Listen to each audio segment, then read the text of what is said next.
Well, how about it dropping the hammer, dropping some major jabs? The guy could throw down like you wouldn't believe. That's what I thought at the time. Even though a lot of people didn't think that MC Hammer had a lot of creed, particularly the ones who are really into the deep into the hip hop, into the rap world. I'm still convinced to this day he is one of the best rappers I've ever heard. And when I first heard Turn This Mother Out, I thought this guy was just as badass as the best of them. Dougie Fresh, LL Cool J. You remember how bad LL Cool J was. Man, he was going down. He was jamming. Now, Como D, Eric B. and Rakim, put MC Hammer up there with them as far as the rapping goes.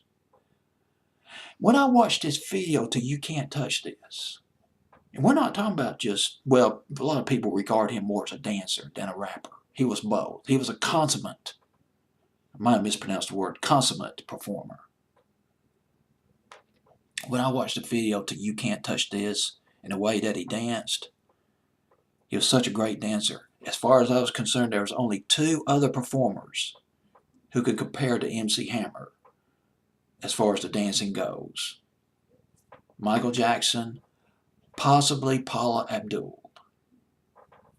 And I'm sure there were others too. He had his own dancing backup dancers, lots of backup dancers.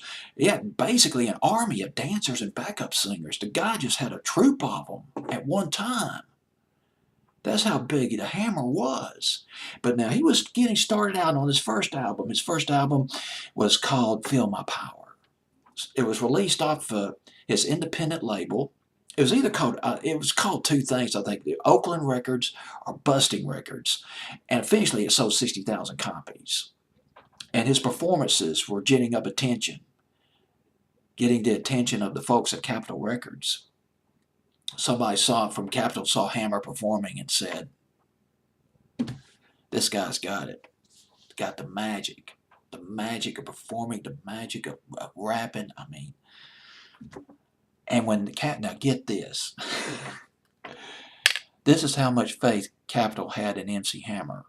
Even though MC Hammer was getting more airplay, particularly on the R&B and hip hop stations, he was getting to Turn This Mother Out was getting some play in the air in the clubs and the clubbing world. He was still relatively unknown to the massive audience, to most people, to the general public. But here's the deal. When Capitol signed MC Hammer, they gave him an advance of $750,000. I want you to think about that. $750,000 in 1988, 1987. Now think how much that compares to today. That's probably well over $1 million today, maybe $1,300,000 today. A multi-album contract. And it paid off. I think one of his best records was Pray. I like Pray when he sampled the Prince record in 1990.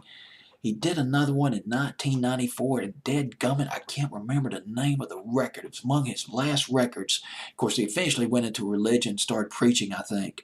But gosh dog it, what was the name of that record he did in 1994? It'll come to me later, probably when I'm done with this video. Well, he took the album. His first album was called Let's Get It Started. It's off the Capitol record label. And it was sort of a reworking of his first album, added some additional tracks. The album was in the making in 1987, 1988, and gosh, it went double platinum. I mean, it flew right off the shelf. And Hammer, before all this happened, Hammer busted his butt big time. He worked hard, even with his independent label. And at one point, his independent label had about 100 employees. I mean, Hammer was thinking big.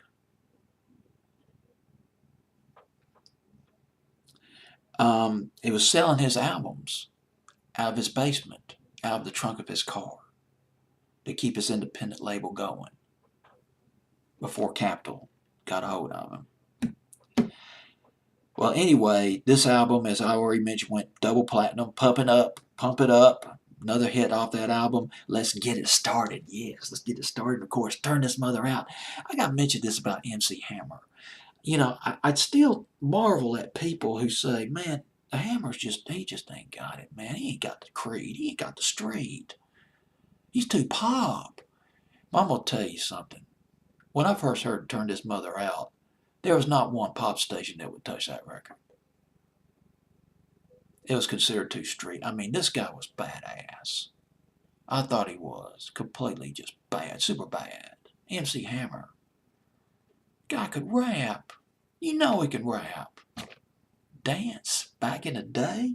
Turn This Mother Out, debuting at number 38 on my fantasy playlist of March the 18th, 1989.